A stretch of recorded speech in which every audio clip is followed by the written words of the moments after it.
Ayi, saya kan udah pernah bilang, ganti aja motor Brian, beli yang baru, nanti setor bulanan, ambil kreditan motor sekarang kan gampang. Saya juga nggak tahu mah, Mas Brian nggak pernah ngomong apa-apa. Ya itu karena takut, kan sekarang udah ada istri. Dulu dia nurut-nurut aja sama mama. Makanya kalau orang tua ngomong itu didengerin, jangan masuk kuping kanan, keluar kuping kiri. Mas, kata mama beli aja motor baru kredit di dealer. Dulu aku pernah ambil motor kredit di dealer. Aku bayar tiap bulannya. Tapi ternyata motornya bukan atas namaku, tapi atas nama mama. Nanti aku jual aja motorku yang rusak ini. Mas, kita kan bulan kemarin banyak pengeluaran habis beli motor dan ganti plat motornya. Orang tuamu juga nggak mau bantu saat kita butuh uang kemarin. Gimana kalau kita kasih 1 juta aja untuk bulan ini? Jangan setengah gajimu. Udah, aku males ribut. Sini, biar aku aja yang kasih uangnya ke mama. Sejak saat itu, aku jarang mendoakan suamiku. Duh, sekarang rezeki aku jadi seret. Aku udah gak pernah dapat bonus. Ini pasti gara-gara kamu gak ikhlas ngasih ke orang tuaku kan? Aku itu ngasih ke orang tuaku supaya aku dapat doa dari orang tuaku. Jadinya rezekiku lancar. Loh, kok kamu malah nyalahin aku, Mas? Selama ini kan orang tuamu selalu menerima uangnya. Lagian juga, tanpa uang pun, orang tua memang selalu mendoakan kebaikan untuk anaknya. Kalau ternyata doa orang tuamu tidak menembus langit, berarti ada doa istrimu yang menembus langit. Nah, iya, bener kan? Berarti kamu doain aku yang jelek-jelek kan? Makanya rezekiku seret. Aku nggak pernah doain yang jelek, Mas. Aku cuma jadi jarang mendoakanmu. Karena aku kecewa sama kamu yang selalu prioritaskan kebutuhan orang tuamu. Sedangkan kebutuhan istrimu terabaikan. Itulah sebabnya, jika istrimu bahagia, maka rezekimu akan lancar. Karena ada doa dari istrimu. Selama ini kamu hanya percaya dengan doa ibumu, tapi kamu tidak percaya dengan doa istrimu. Aku nggak ngelarang kamu mau ngasih orang tuamu, Mas. Tapi kamu juga harus lihat keadaan istrimu. Apakah nafkah untuk istrimu sudah terpenuhi atau belum? Ayi, kemarin kamu ngomong apa sama anakku? Maksudnya? Kemarin anakku bilang kamu sengaja nggak bantuin mama karena kamu sakit hati sama mama. Sakit hati apa kamu sama mama, ha? Kalau kamu nggak bantuin aku nggak apa-apa. Nggak ada ruginya juga buat aku. Dari sebelum ada kamu, aku juga biasa jualan sendirian. Tapi kamu jangan kayak tinggal di kos-kosan yang cuma numpang tidur, makan dan mandi aja. Kamu itu hidup di sini, ada mertua kamu. Saya ini orang. Maaf, Mah. Saya ini juga orang. Saya juga punya perasaan. Selama ini, Mama perlakukan aku seenaknya. Ngomong sesuka hati Mama, tanpa memikirkan perasaanku. Setiap jam 3 pagi, aku bangun untuk masak dan beres-beres rumah. Dan selesai jam 6 pagi. Lalu, aku mau istirahat sebentar. Tapi, Ayi, kalau habis subuh itu nggak boleh tidur. Sini, bantu-bantuin Mama masak dan siapin bahan jualan. Tapi Mah, tadi aku udah masak sayur bayam merah. Masakan kamu nggak cocok sama kami, nggak enak. Masa masak sayur bayam pakai bawang putih? Ya nggak cocok, rasanya kurang. Harusnya pakai bawang merah aja sama garam mecin. Ya, mertuaku nggak pernah mau makan masakanku. Walaupun begitu, aku tetap masak karena harus membuat bekal untuk suamiku. Ya sudah, sekarang tolong kupasin bawang ya. Iya, Mah. Kok aku lihat anakku sekarang suka ngerokok ya? Nggak tahu, Mah. Katanya udah ngerokok dari dulu. Dari dulu anakku nurut loh, nggak pernah ngerokok. Kayaknya sejak kenal sama kamu dan banyak pikiran jadi pelampiasannya rokok. Enggak kok, dulu Mas pernah cerita. Awal mula dia ngerokok itu pas nggak direstuin sama Mama waktu dia pacaran. Ah, masa sih? Aku nggak pernah dulu ngelihat anakku ngerokok. Baru-baru ini aku lihat anakku ngerokok. Lebih baik aku diem aja. Kalau dilanjutin debatnya, gak akan selesai-selesai. Dulu suamimu sebelum menikah sama kamu, mau Mama jodohin sama Manda, anaknya Pak Haji Ridwan yang kaya raya itu. Anaknya cantik, putih, pinter, lulusan sarjana. Sayang aja suami kamu gak mau dijodohin. Malah maunya sama kamu. Saya juga dulu sebelum kenal sama anak Mama, saya dijodohin sama orang tua saya. Orangnya kaya raya, punya toko besar. Kalau saya nikah sama dia, saya mah bakal jadi tuan putri, nggak kayak di sini, hidup pas-pasan dan penuh tuntutan dari mertua.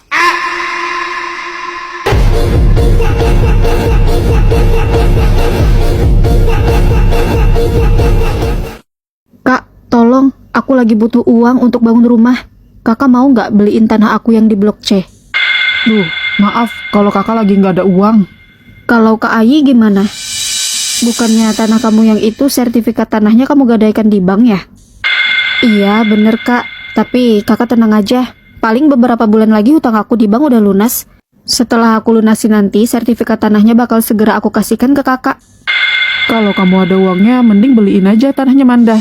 Selain untuk bantu dia, tanah itu juga tempatnya strategis. Bisa untuk bangun rumah di situ nanti. Oke lah kalau gitu. Akhirnya aku membeli tanah sepupu suamiku menggunakan tabungan pribadiku dan kubayar tunai. Manda, gimana sertifikat tanahnya? Udah ada belum? Oh, belum Kak. Sabar ya. Paling 3 bulan lagi hutangku udah lunas. Kakak tenang aja. Pokoknya nanti kalau udah ada sertifikatnya langsung aku kabarin. Oh, ya udah kalau gitu. Manda, sertifikat tanahnya udah ada kan? Duh, maaf ya Kak. Kemarin hutang aku di bank udah aku lunasin. Tapi aku ambil pinjaman lagi dan perpanjang masa kreditnya menjadi 3 tahun. Loh, kok gitu? Janji kamu setelah hutangnya lunas di bank, sertifikat tanahnya bakal langsung dikasih ke aku. Kok malah kamu perpanjang lagi pinjamannya? Maaf banget ya Kak, soalnya aku lagi butuh banget buat selesaikan rumah yang aku bangun. Ditunggu 3 tahun lagi ya Kak. Manda, kok tanah yang aku beli dilelang bank? Kamu nggak bayar cicilan hutangnya ya? Jadi gimana dong itu sertifikat tanahnya? Duh, bener-bener ya. Ini sama aja kayak penipuan tahu nggak? Pokoknya aku nggak mau tahu. Kamu harus gantiin uang aku. Mau diganti pakai apa Kak? Aku udah nggak punya apa-apa. Karena semua sertifikat aset yang aku punya sudah tergadaikan juga di bank. Aku nggak mau tahu. Kalau kamu nggak bisa ganti, aku bakal laporkan kasus ini ke Enak aja, kamu yang makan uangnya. Masa aku yang kena getahnya? Sayang, pikirkanlah baik-baik. Sebaiknya masalah ini kita selesaikan secara kekeluargaan. Ya mau gimana lagi Mas? Dia juga nggak bisa kembalikan uang aku. Masa iya mau aku ikhlasin? Itu uang tabunganku Mas. Dengan susah payah aku kumpulin. Ya sudah, kalau gitu Mas aja yang ganti uangnya ya. Terserah Mas, yang penting uang aku kembali. Sejak saat itu, aku tidak mau lagi membantu keluarga suamiku. Karena mereka ditolongin tapi nggak amanah. Bilangin ke suami kamu, tanggung jawab ini anaknya kasih uang jajan kek, bukannya dibiarin aja. Apa? Suamiku sudah punya anak? Maaf, Mbak siapa ya? Setahu aku, suamiku belum pernah menikah. Aku Sonia, mantan pacar suami kamu. Kita memang belum menikah. Boleh kita bertemu, Mbak? Boleh, kamu datang aja ke rumahku. Assalamualaikum. Waalaikumsalam. Ya Allah, wajah anak ini persis banget seperti suamiku. Mama, ada yang caliin. Masuk Mbak. Mbak, kenapa kamu nggak minta tanggung jawab dari awal? Kenapa anak kamu udah 5 tahun kamu baru nyari bapaknya? Sebenarnya emang salah aku juga sih. Soalnya waktu itu aku HB bukan cuma sama dia. Pas anakku gede ternyata mirip banget sama suami kamu. Sebetulnya aku udah kontak dia pas anak aku umur 4 bulan. Aku mah gak apa-apa gak dinikahin juga, asal nafkahin anak aku. Ya Allah, rasanya sulit sekali aku menerima kenyataan ini. Bu, Mas, ada yang ingin saya bicarakan. Ada seorang wanita bernama Sonia mengaku punya anak dari suamiku. Apa? Apa itu benar, Mas? Sayang, aku nggak tahu dia hamil. Tahu-tahu dia bilang ngelahirin anak aku. Aku udah ajak dia nikah, tapi dianya nggak mau. Ya Allah, benar-benar keterlaluan kamu. Kenapa kamu melakukan itu, Nak? Itu dosa besar. Ayi, tolong jangan tinggalkan anak ibu ya, Nak. Ibu mengerti perasaanmu. Kamu pasti kecewa dan gak terima dengan ini semua. Begitupun dengan ibu. Tapi itu masa lalu, Nak. Sejak saat itu, aku mati rasa pada suamiku. Walaupun setiap hari suamiku sujud ke kakiku untuk minta maaf. Apa? Aku hamil? Di sini perasaanku campur aduk. Di saat aku mau berpisah dengan suamiku. Di saat itu juga aku dititipkan amanahmu ya Allah. Aku harus bagaimana?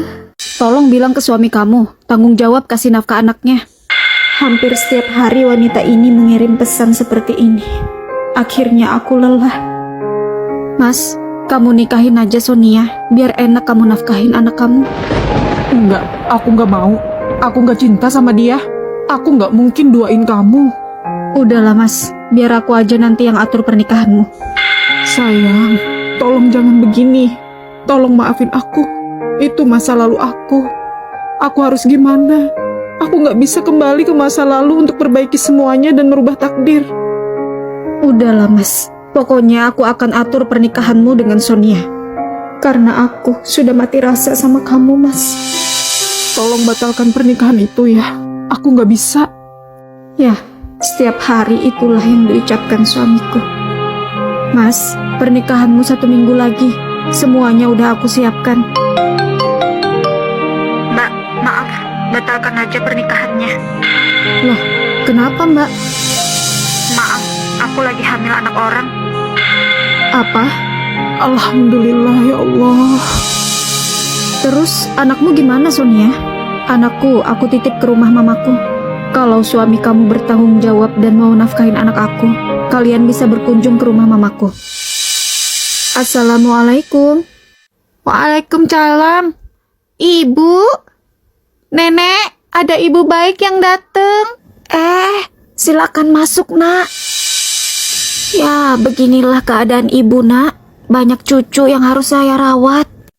Ya Allah, kasihan sekali. Ibunya Sonia sudah tua renta, tapi harus merawat banyak cucu. Ibu, kalau AA ikut ibu boleh nggak? Tapi kalau ibu nggak mau, AA nggak apa-apa ditengokin aja sama ibu. Ya Allah nak, sungguh aku tak tega mendengarnya. Kasihan sekali nasibmu. Akhirnya, aku pun memutuskan untuk membawanya bersamaku dan merawatnya. Iya bu, Assalamualaikum. Ayo nak,